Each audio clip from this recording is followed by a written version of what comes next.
અન્વી કેમ કે વહેલી સવારે ઊંઘમાં જે પ્રહાર કર્યો ભારતીય વાયુસેનાએ બાલાકોટની વાત કરીએ પીઓકેમાં દેશનો જે કંટ્રોલ રૂમ છે એક પિન પોઈન્ટ પર હુમલો કહીએ તો પણ ખોટું નથી કેમ કે 14 તારીખે જે પુલવામા હુમલો થયો તે બાદ રણનીતિ ઠંડા દિમાગે રણનીતિ બનાવાઈ કે કઈ રીતે આતંકીઓને નિશાને બનાવી શકાય કેમ કે હદમાં રહીને વધુમાં વધુ નુકસાન પહોંચાડવાનું પ્લાનિંગ હતું અને તે પાર પાડવામાં આવ્યું। અત્યારે ઉચ્ચ સ્તરીય બેઠક ચાલી રહી છે અને બેઠક દરમિયાન એ તમામ વિગતો ધીરે ધીરે બહાર આવશે પરંતુ જે વાત કહેવામાં આવી છે કે આ હુમલા બાદ આમ તો દરેક હુમલા બાદ જ્યારે પાકિસ્તાન બળાઈની વાત કરે છે પરંતુ દરેક આતંકી હુમલા બાદ દરેક આતંકી લોન્ચ પેડ્સ તે ખાલી થઈ જતા હોય છે જે 3 લેયર હોય છે આતંકીના લોન્ચિંગ પેડ્સ હોય છે બાદમાં ટ્રેનિંગ સેન્ટર હોય છે તો સુરક્ષિત સ્થાનો પર ખસેડવાની વાત હોય છે અને એ પણ પ્રયાસ થયો પીઓકેમાં કે જ્યાં જનસંખ્યાવાળો વિસ્તાર છે ત્યાં પણ શિફ્ટ કર્યા આતંકીઓ। ગઈકાલે સલાઉદ્દીન ની મુલાકાત થઈ બે આતંકીઓ સાથે મળીને મુલાકાત થઈ કે કઈ રીતે મસૂદ અઝહર આ બંને આતંકીઓ વચ્ચે મુલાકાત થઈ હતી પરંતુ ચૌહાણ સાહેબ આપણી સાથે છે। ચૌહાણ સાહેબ જે હુમલો છે હદમાં રહીને વધુમાં વધુ નુકસાન પહોંચાડવાની વાત છે અને બીજી વાત કે આટલો જે લાંબો સમય એક રણનીતિ ઘણી મહત્વની હતી કે કઈ રીતે કેમ કે કૂટનીતિક રીતે તો પાકિસ્તાનને ઘણી રીતે અલગ થલગ પાડવાની કોશિશ કરી પરંતુ જ્યારે આતંકીઓના સફાયાની વાત હોય જે તે વિસ્તારોમાં લોન્ચિંગ પેડ્સ છે ટ્રેનિંગ સેન્ટર છે દેશના જે કંટ્રોલ રૂમ છે તેને પણ તહેસ મહેસ કરવાની વાત છે તો કદાચ પૂરતી કોશિશ કરી છે કે પિન પોઈન્ટ પર વાર કરવામાં આવે જેથી પાકિસ્તાન પણ સ્વીકારે કેમ કે આ જે વિઝ્યુઅલ્સ આપણે જોઈ રહ્યા છીએ પાકિસ્તાન તરફથી પણ રિલીઝ કરવામાં આવ્યા છે કે નહીં। સિયાલકોટનું 2-3 દિવસ પહેલાનું એક્ઝામ્પલ આપું સિયાલકોટમાં માત્ર પાકિસ્તાની વાયુસેનાનું એક ફાઇટર વિમાન નીકળ્યું અને ફફડાટ ફેલાઈ ગયો સોશિયલ મીડિયામાં કે ભારતીય એરફોર્સે હુમલો કરી દીધો। આ ડર છે અને આ ડર જરૂરી પણ છે આતંકીઓ પર। બિલકુલ 100% સાચી વાત છે અને આ માટે ભારતીય વાયુસેનાને પહેલા તો ખૂબ ખૂબ અભિનંદન આપવા જોઈએ। પ્રજાના ખમીરને પણ પૂરેપૂરી આર્મીના ખમીરને પણ અભિનંદન આપવા જોઈએ અને એક મહત્ત્વની વાત એ છે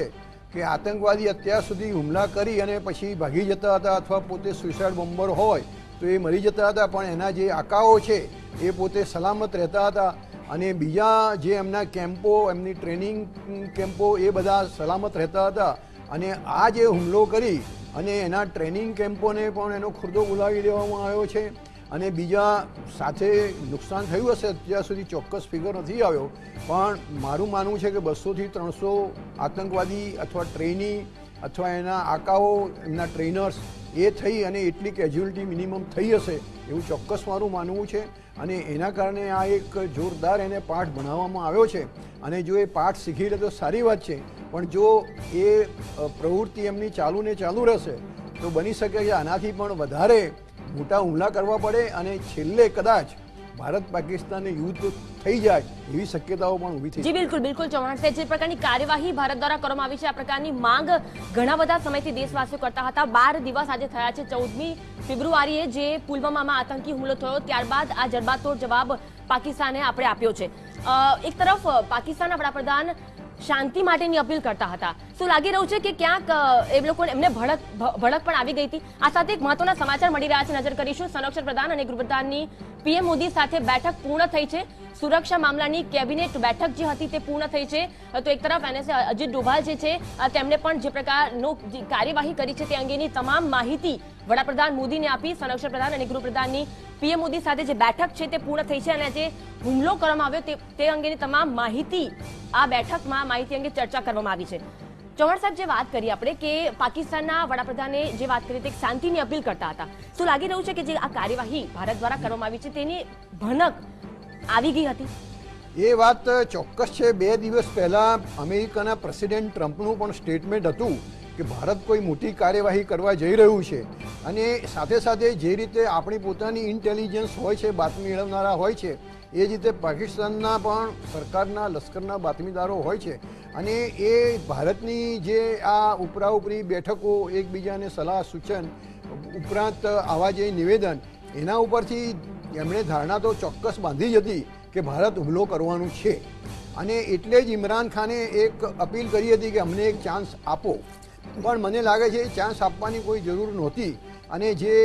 આર્મીએ ખાસ કરીને વાયુસેનાએ આ જે હુમલો કર્યો છે એ બિલકુલ પિન પોઈન્ટ એના ટાર્ગેટ ઉપર અને બહુ વ્યવસ્થિત રીતે કર્યો છે અને આંતરરાષ્ટ્રીય કાયદાઓનો આંતરરાષ્ટ્રીય જે ટ્રેડિશન્સ છે કસ્ટમ્સ છે એનો ભંગ ન થાય એ રીતે આપણા પોતાના POK પાકિસ્તાન ઓક્યુપાઈડ કાશ્મીર જેને એ લોકો આઝાદ કાશ્મીર કહે છે એ એરિયામાં જઈને જે બાલાકોટ છે કે મુઝફરાબાદ છે કે ત્રીજું જે કંઈ આ ચકોટી છે એ કેમ્પો નાશ કર્યા છે એનાથી પાકિસ્તાનના જે આકાઓ એના ટ્રેનિંગના આકાઓ છે અને ઉપરાંત પાકિસ્તાનની સરકાર તેમજ આર્મીમાં પણ એમના જે કોઈ ટેકેદારો છે એ બધાને હવે ચોક્કસ એક વોર્નિંગ છે કે જો હવે તમે આવું બધું ચાલુ રાખશો અથવા વધારશો તો અમે પણ ચૂપ બેસી રહેવાના નથી પછી પરિણામ ગમે તે આવે મને શાસ્ત્રીજીનું વાક્ય યાદ આવે છે કમ વોટ મે કરેંગે યા મરેંગે અને અહીંથી અન્વી ચૌહાણ સાહેબ એ પણ મહત્વની છે ये सेना को छूट दी है પ્રકાશ જાવડેકર और શું કહી રહ્યા છે सेना ने સાંભળો जबरदस्त पराक्रम किया है, उनको बहुत बहुत बधाई। सर लग रहा है कि और भी आगे क्योंकि जिस तरह से पाकिस्तान के अंदर भी जिस तरह से मीटिंग शुरू हुई है तो भारत में भी पीएमओ की मीटिंग शुरू हो चुकी है और आगे कार्यवाही होगी। अभी तो यहाँ तक जो आज किया है, पिछले 10 दिन में जो पुलवामा के आतंकी साजिश करता थे उनको मार गिराया 100 घंटे में, इन मोस्ट फेवर्ड नेशन का दर्जा खत्म किया, 200% ड्यूटी लगाई, जो अलगाववादियों का सिक्योरिटी के बारे में निर्णय लिया और पानी जो भारत के हिस्से का भी जा रहा था न जाने देने का निर्णय किया और आज ये सेना का महापराक्रम किया है, तो निश्चित भर देश भर में एक माहौल है, मोदी जी पर लोगों का विश्वास है। सर इसके बाद कांग्रेस के राहुल गांधी सिंधिया उन लोगों ने भी उन्होंने भी बधाई दी आपकी सरकार को, आर्मी को। आप किस तरह से देखते हैं? ये बहुत जबरदस्त देश के रक्षा के लिए आवश्यक कदम उठाया है सेना ने और सेना को इस तरह के कदम उठाने की छूट प्रधानमंत्री नरेंद्र मोदी जी ने दी थी। अब सेना के पीछे पूरा देश खड़ा है। ચલો પ્રકાશ જાવડેકરે વાત કરી કે સેના સાથે પૂરો દેશ ઊભો છે અને આમ પણ પુલવામા હુમલા બાદ દરેક વિપક્ષી દળે કહ્યું હતું કે તે સેના અને સરકાર સાથે છે। પ્રકાશ જાવડેકરે કહ્યું કે કઈ રીતે કૂટનીતિક રીતે પાણી રોકવાના નિર્ણયની વાત હોય કે પછી ડ્યુટી નાખવાની વાત હોય, બસ સેવા બંધ કરવાની વાત હોય, જો કે અમુક બસ સેવા શરૂ થઈ છે ફરીથી, પરંતુ અહીંથી ચૌહાણ સાહેબ જે રીતે એક પછી એક હવે નિવેદન આવી રહ્યા છે, ઉચ્ચ સ્તરીય બેઠક પણ પૂર્ણ થઈ છે। જ્યાં સુધી પાકિસ્તાનના કોઈ પણ પ્રાઇમ મિનિસ્ટરની વાત હોય, બહુ સારા સ્ક્રિપ્ટ રીડર હોય છે, જે સેના સ્ક્રિપ્ટ લખે, ચૂપચાપ વાંચી જાઓ। હું બે નિવેદનની વાત કરીશ ઇમરાન ખાનના। પહેલું નિવેદન, ઇમરાન ખાન જ્યારે 7-8 કટ સાથે એક ઇન્ટરવ્યૂ આપે છે, ઓફ ધ રેકોર્ડ વાત હતી અને બાદમાં ઇન્ટરવ્યૂ આપે છે કે જો ભારત કાર્યવાહી કરશે તો રિટેલિએટ કરશે પાકિસ્તાની સેના પણ, અને તે બાદ ઇમરાન ખાન કહે છે કે ફરીથી એ જ વાત કહે છે કે પુરાવા આપો, અમે કાર્યવાહી કરીશું। મતલબ કે પાકિસ્તાનના નવા વડાપ્રધાન કદાચ આંતરરાષ્ટ્રીય સ્તર પર એ દેખાડવા માંગે છે કે અમે કાર્યવાહી કરવા માટે ઉત્સુક છીએ। શું હવે એ રીતે પાકિસ્તાન પ્રોજેક્ટ કરશે કે અમે કાર્યવાહી કરવાનો ઇન્ટેન્સ દેખાડ્યો હતો છતાં પણ એ સ્ટ્રાઇક કરી? બિલકુલ તમારી વાત સાચી છે, પણ જ્યાં સુધી પુરાવા આપવાનો ને સવાલ છે, આપણે ઉરી બાબતના પુરાવા આપેલા હતા, આપણે પઠાણકોટના પુરાવા પણ આપ્યા, પઠાણકોટમાં પાકિસ્તાનની ટીમને પણ એલાઉ કરી કે તમે આવીને તમે પોતે વિઝિટ કરી અને જોઈ જાઓ, છતાં પાકિસ્તાને એના ઉપર કોઈ એક્શન લીધા નહોતા। એટલે કહેવાનો મતલબ એ છે કે એમની એ જે રજૂઆત છે કે તમે અમને પુરાવા આપો અને અમે એક્શન લઈશું, એ ખાલી એક બનાવટી લોકોને મૂર્ખ બનાવવાની, આપણને મૂર્ખ બનાવવાની એમની ચાલ હતી, એ પણ એ સાબિત થઈ ગયું છે। હવે જ્યાં સુધી જે ઇમ્પોર્ટ ડ્યુટી વધારવી અથવા બીજા જે એમણે પગલાં કીધા કે ભાઈ પાણી અમે રોક્યું, એ એક રીતે જોવા જાવ તો એ કોઈ બહુ ઇફેક્ટિવ સ્ટેપ નહીં કહી શકાય, કારણ કે જે પાણી રોક્યું એ તો આપણે જે એક્સેસ વધારાનું 10% પાકિસ્તાનને આપતા હતા એ આપણે બંધ કર્યું છે। પાકિસ્તાનનું જે ટ્રીટી પ્રમાણે મિનિમમ જે આપવું જોઈએ એ આપણે બંધ કર્યું નથી।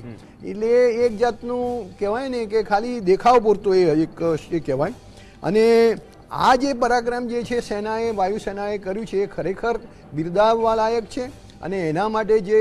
દેશની સમગ્ર દેશની જનતા અને વિરોધ પક્ષો અથવા બીજા પક્ષો એ બધાઓએ જે સરકારને ટેકો આપ્યો કે ભાઈ સરકાર જે કોઈ પગલાં લે એમાં અમારો સપોર્ટ છે, એટલે એ એમાં વાયુસેનાનું પરાક્રમ દેખાઈ આવે છે અને આનાથી પાકિસ્તાનને એક બરાબરનો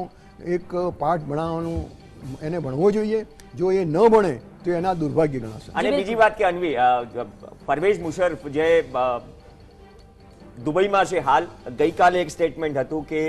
જો કદાચ પાકિસ્તાન હુમલો કરે કે આ પ્રકારની કાર્યવાહી કરે તો બમણી તાકાતથી ભારત હુમલો કરશે. અને બીજું સૂચક નિવેદન ચૌહાણ સાહેબે પણ 2 વખત વાત કરી કે ગણતરીના દિવસો પહેલા જ્યારે અમેરિકન રાષ્ટ્રપ્રમુખ ડોનાલ્ડ ટ્રમ્પ કહે કે ભારત પાકિસ્તાન વચ્ચેનો તણાવ છે ગંભીર સ્તર પર પહોંચી ગયો છે, ભારત મોટી કાર્યવાહી કરશે. એક બહુ સૂચક આ નિવેદન હતું અને એ સૂચક નિવેદન બાદ એ વાત પણ નક્કી હતી કે જે પ્રકારની ઉચ્ચસ્તરીય બેઠકમાં જે અરુણ જેટલી હોય, રાજનાથ સિંહ હોય, નિર્મલા સીતારમણ હોય, અજીત ડોવાલ હોય, આ તમામના ફોટોગ્રાફ્સમાં તમે બોડી લેંગ્વેજ જુઓ, એ પણ ઘણી બધી વાત કહી જાય છે. મતલબ કે પ્રવીણ, આપણી સાથે સંવાદદાતા કિશન જોડાઈ ચૂક્યા છે. કિશન, જે રીતે ભારત દ્વારા કાર્યવાહી કરવામાં આવી છે, વાયુસેના દ્વારા જે કાર્યવાહી કરવામાં આવી છે, અમદાવાદમાં તેને લઈને કેવો માહોલ જોવા મળી રહ્યો છે?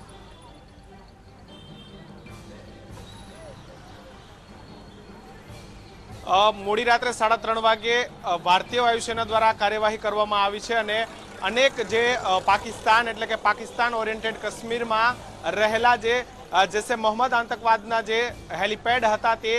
ખતમ કરવામાં આવ્યા છે. 1000 કિલોના બમ છે તે ફેંકવામાં આવ્યા છે તેવી માહિતી હાલ જે મળી રહી છે. ત્યારે યુવાઓ શું કહી રહ્યા છે, યુવાઓ સાથે વાત કરશું. જે રીતે હુમલો થયો છે, કઈ રીતે જોવો છો, કઈ રીતે આતંકવાદ સામે ભારતે હજુ વધારે કાર્યવાહી કરવી જોઈએ? આ જે રીતે કાલ રાતે ઇન્ડિયન એરફોર્સે જે હુમલો કર્યો છે તે પ્રમાણે બરોબર કરજો. હુમલો કરીને બીજી વાર આતંકવાદ ભારતમાં ના ફેલાવી શકે તે માટે હું તો ભારત સેના સાથે જ છું અને તમે પણ જોડાઓ ભારત સેના સાથે. આતંકવાદ સામે હજુ કઈ રીતે ભારતીય વાયુસેનાએ કાર્યવાહી કરવી જોઈએ? યુવા તરીકે તમે શું માંગ કરશો? હજી આપણા જે પ્રાઇમ મિનિસ્ટર છે આપણા શ્રી નરેન્દ્રભાઈ મોદીને હજી કુછ કડક પગલાં લેવા માટે વિનંતી કરીએ છીએ, કેમ કે આ કંઈ નાનો મામલો નથી, આ આપણા દેશ માટેનો મામલો છે. એટલા માટે આપણે ઉપર સુધીના લેવલે જઈને પણ એમના પાકિસ્તાનના બધા જ જેટલા બી જે ફોર્સ છે એમને ખતમ કરવા, જેટલો બી આતંક છે એમને ખતમ કરવા માટે અમે વિનંતી કરીએ છીએ. અમે બધા મોદીજીના સપોર્ટમાં છીએ, પૂરો દેશ મોદીજી જોડે ઊભો રહ્યો છે અત્યારે. તો જે પણ આતંકવાદના જે ઠિકાણાઓ છે તેને ખતમ કરવાની વાત યુવાઓ કરી રહ્યા છે. શું કહેશો, જે રીતે ગઈકાલ રાતે હુમલો થયો છે અને આતંકવાદના જે પણ ઠિકાણાઓ છે તેને ભારતીય વાયુસેના દ્વારા ખતમ કરવામાં આવે છે? ના, ગઈકાલે જે હુમલો કર્યો તે બહુ સારું કહેવાય. અમે બધા પણ વિદ્યાર્થીઓ નરેન્દ્ર મોદીજી સાથે છીએ અને આવું આતંકવાદ ફરીવાર ન કરે તે માટે આપણે એમને એકવાર આમ તે જેવું કરે છે એવું આપણે પથ્થર જેવો જવાબ આપવો જોઈએ. તેથી બીજી વાર તે આવો હુમલો કરી નહીં. આપણે જોયું જેવું પુલવામામાં આતંકી હુમલો થયો તેમાં આપણા 43 જેટલા જવાનો